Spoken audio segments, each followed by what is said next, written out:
So, and welcome back to another episode 2 of the Self-Development with Tactics podcast. And today I'm going to talk about something. It's going to be about something once again while I'm doing something else. Because of efficiency reasons, you know. Let's see if I can find some cool quotes. Quotes of the day. Let's actually see what it is. Today's quote would be kind of funny. Quote of the day by brainyquote.com. Living well is the best revenge. George Herbert. Who is George Herbert? I would actually really like to know. British poet, apparently. 1593. Wow, that's you know, it's been some time since then. Living well is the best revenge. Well, I do hate revenge, to be honest. You know, I do understand the concept of revenge. Like, okay, you know, this person did this to me, and so I'm gonna do that to this person. But there is no benefit in doing so. If I do something to another person, well, first of all, chances are that this person is gonna give me something back. That this person is gonna fuck me back, and I really don't want to just then have to deal with this one again. On the other hand,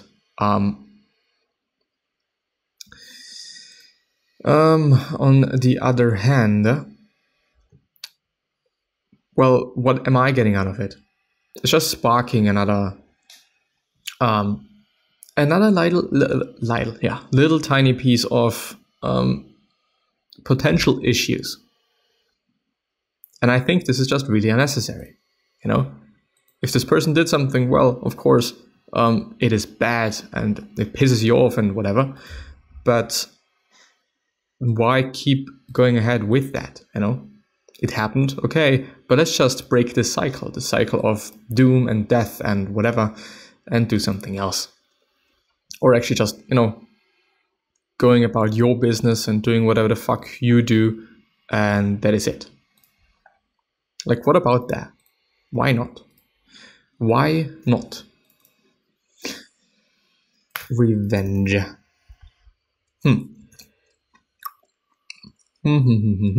Or have I stopped? That is.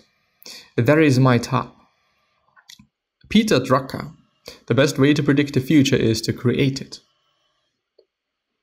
Yeah, I mean, predicting the future is always something I guess people really want to do and think they can do. But in the end, you know, everything can theoretically happen. Of course, from time to time, chances are very low. And you know, so low that you may also say, okay, it's just never gonna happen. You know, this is never gonna happen. But, you know, if that's really the case, who knows, you know? Everything can happen.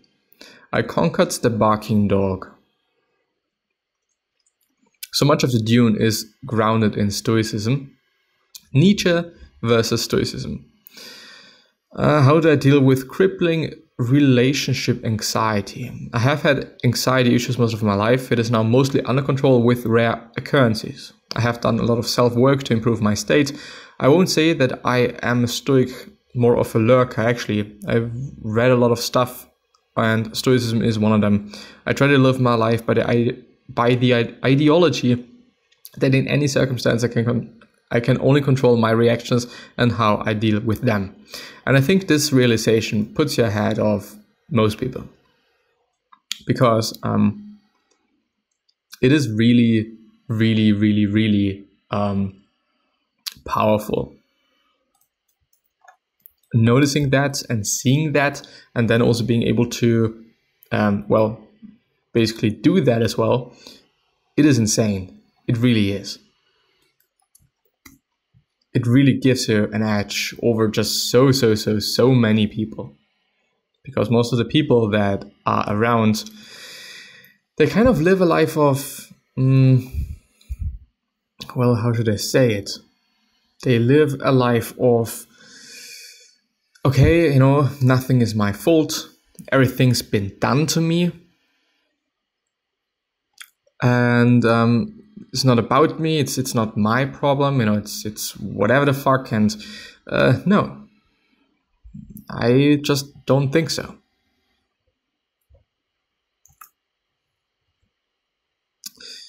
A lot of things in life are things that we can control, that we are in control of. We can do something about them, we can change them, we can whatever.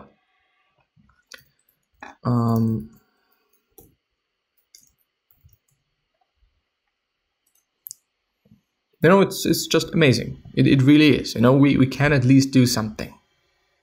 But a lot of people do not see that. Especially when it is about social media, social media being so bad and making me feel bad and doing this bad thing to me and whatever the fuck. Like, no, it is just my insecurity or your insecurity. It's just our inability to deal with these new things, these new mediums, these new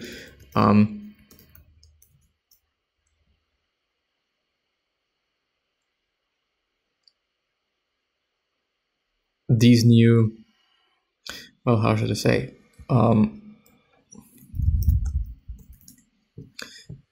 These new things. Yes. Amazing. Really amazing. Well said, Christopher. Well said.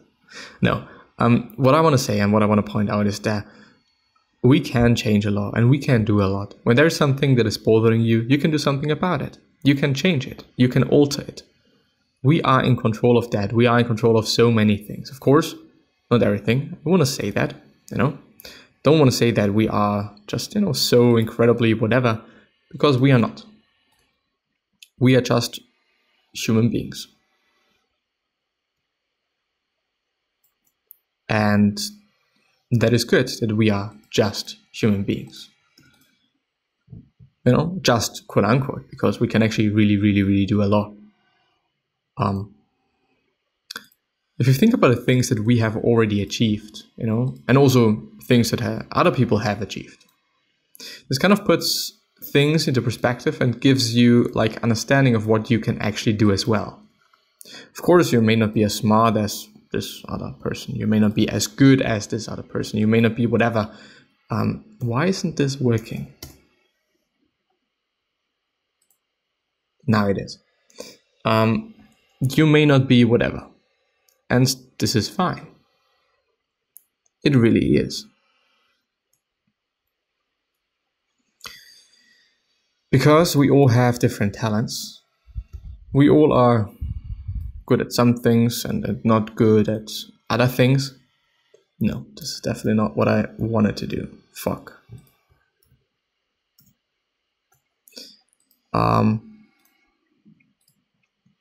And this makes life interesting. If everyone was able to do everything, it would really be boring. Help my depression is getting out of hand. Always feeling content.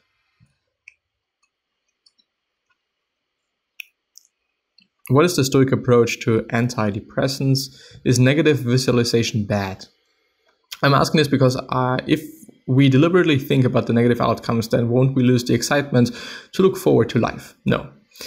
The whole thing about negative visualization in Stoicism, which at least at my point of view is a very useful and a very reasonable approach to life and very, very smart way of living, I'd say. Negative visualization means that you visualize things going out of hand, basically. For example, on one hand. On the other hand, there are other, definitions as well. But for example, in your mind, in your head, you visualize that somebody's dying, somebody that you really love, somebody that you deeply appreciate, somebody that really means a lot to you. You visualize that this person dies. So I do really not hope that this is going to happen anytime soon, but when this person dies, well, you are prepared for that because you've visualized it before. You have put yourself into this position before for then being able to deal with it. Just really feeling it, really trying to make yourself to believe it.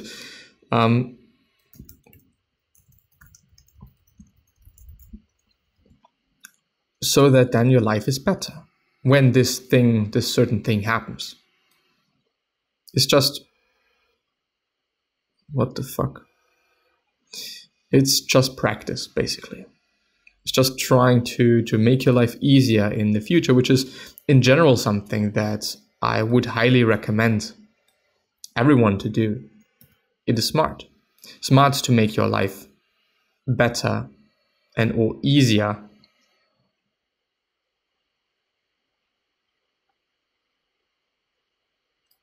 as it is right now in the future, because you can assume and well, think about certain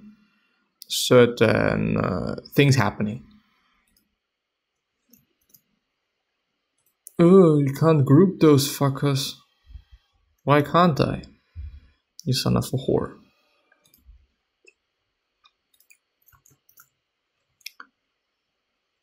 The scratch discs are full. Well, that's a bit of a problem, I'd say.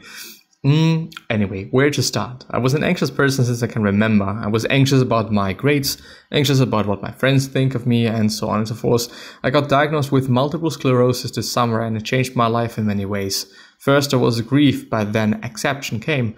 First of all, this is a thing I just can't control. It is hard to accept this as a person, as a normal person, and as a control freak, it's hell to accept that I have no control over this disease. Nobody's saying anything about that. Well, if one has accepted something, then a lot has already been done. Is happiness the most important thing in life? If not, what is?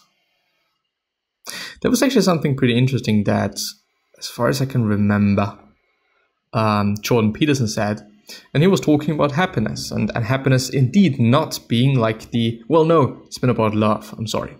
Love not being the most important thing in life. So let's actually switch to that, because I thought that him saying that, was really, really interesting.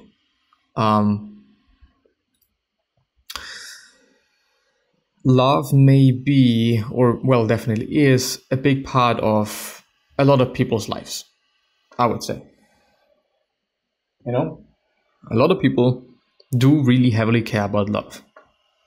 Let me just turn off my radiator. Or actually on, because I feel like dying in my flat. Is love really that important? Can you live without love?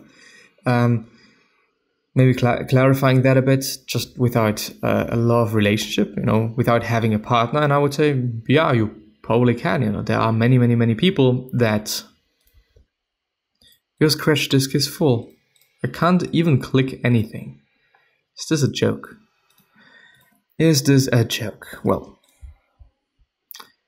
it did not run that smoothly as I thought it will. Stoics' opinion on alcohol.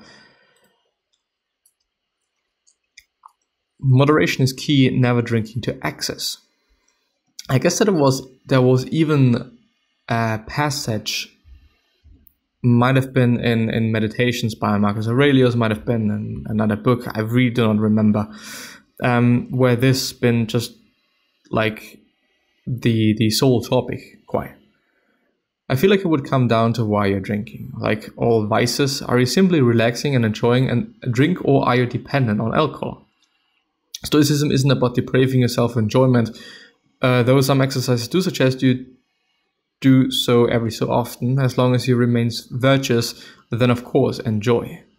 Well, I do think though that a lot of people do notice that they aren't virtuous anymore when they drink alcohol. In different ways. You may be saying certain things that you should not be saying. You may be doing certain things that you should not be doing, and so on and so forth. It's but this as well boils down to moderation. Period. And when you're able to practice moderation, if you're able to be moderate in your actions, why doesn't this work?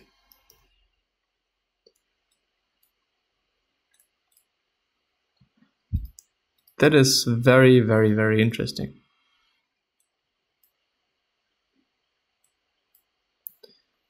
There you go. Apparently now it is fine as well. Or again.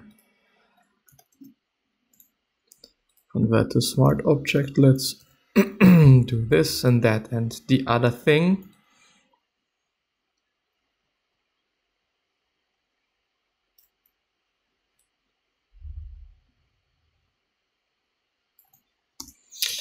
Let's do this. For whatever reason it is pixelated. I don't know. Nobody knows, I guess. Nobody will ever know. But let me see. Interesting section from this book. As to drink the Stoic period marks a great change in feeling. Okay, I'm not gonna read that. Suffering from unemployment, anxiety, difficulties, how to approach the unfairness of life. I would say in terms of Stoicism, a big part is just, realizing that there are things you can control and realizing that there are certain things you cannot control. No matter how much you would like them or how much you would like to be able to do so, just not gonna happen. Period. Just not gonna happen. So, one last thought. Don't let the internet rush you. No one is posting their failures. Do think about what you're thinking about. See what you're thinking about. Evaluate what you're thinking about, what you're saying, what you're seeing, how you feel about certain things. Is this really how you should be feeling about these things? Is this really how you indeed feel about these things? And do not care about people around you. Do your thing. And don't practice something like, and I'm reading, win in silence, let them think you are losing. Why? Why would this be smart? Why would you be faking things? Just focus on whatever the fuck you're doing and do it. And whatever else is unimportant at this point in time. Just do what you're willing to do. Do what you have to do. Do what you want to do. What you want to build. What you want to embrace. Whatever it may be. But do not care about people and about how they are going to viewing you or how they are viewing you at this time. But yeah, with that being said, I'm going to see you next time. Bye-bye.